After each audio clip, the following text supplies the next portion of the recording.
Hello, welcome to another video, and today I just wanted to talk about the hybrid weapon that's been hiding away in Borderlands 3 for quite a while now. But as of last week, I finally got it to drop in-game. Yeah, so Borderlands has got a hybrid weapon that can drop in-game, but only as of recently. And it can only drop in the Diamond Loot Room, and that is the 7th sense, but not quite the 7th sense. So it's up there on the wall, you can see it's about 60k damage, no element, no element, no anoint, which is a bit of a shame. It still works, but no anoint. And this weapon is not the 7th sense that you get as a quest reward from the Cold Case missions. This is closer to the one that you use during the Cold Case missions. I believe that there are 2 during that quest line, and this is like the one that you don't use. I don't fully understand how that works. All I know is this is the one that I got in the Diamond Loot Room. It took me about 300 levels, 15 or so keys, so I'm not sure if that was good or bad RNG. I wouldn't recommend farming for this thing. It's more of like a, hey, if you get it, you've got it. If you don't get it, then don't worry about it. It's a neat collector's item. So that's kind of how you get it and what it is. But what makes it a hybrid, right? When we think about hybrid, we think Borderlands 1, Ajax Ogre, Dove Hornet. You know, 2 guns coming together to make one. Well, this one's kind of 2 or 3. This is the 7th sense, or the 7th ghost, I think it's called in the files. And it doesn't behave like a 7th sense. 7th sense's special effect is you shoot somebody in the body, a floating projectile kind of floats away, and then the moment you reload, it flies back at the enemy and hits them. This gun doesn't do that.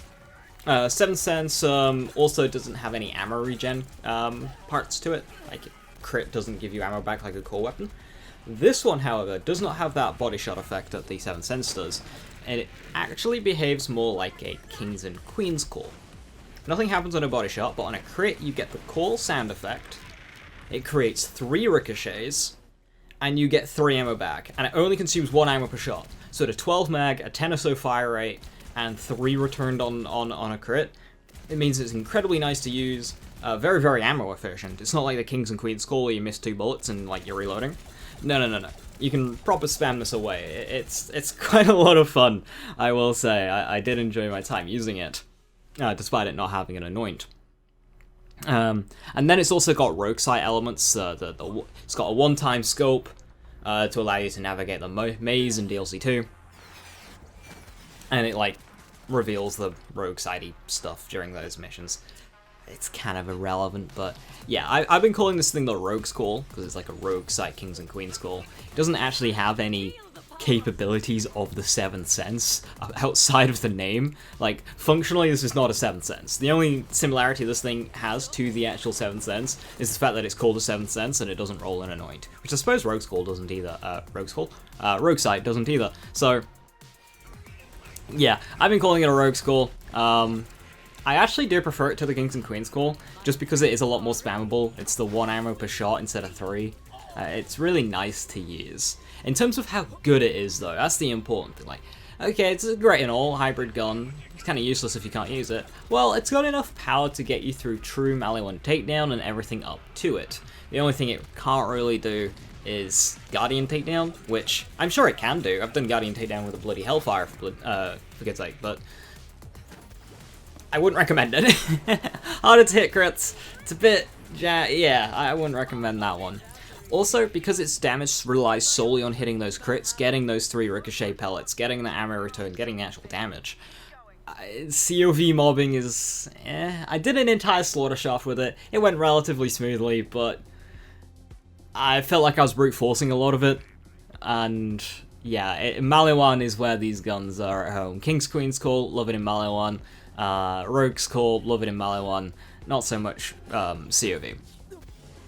And Beasts, I don't know why. Every single game that Gearbox release, the Beasts just get harder and harder to hit the crit spots on. I swear they won't have any crit spots at all in Wonderlands. Back on topic, Rogue's Call. It's a pretty average Maliwan takedown run you're seeing here. I've done 3. 1 went disastrously.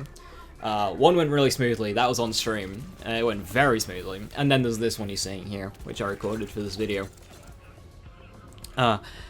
It's pretty smooth all the way up until Wotan. Valkyries can be a bit of a hissy, depending on their AI, because they each have different crit spots, and some of them just won't expose it.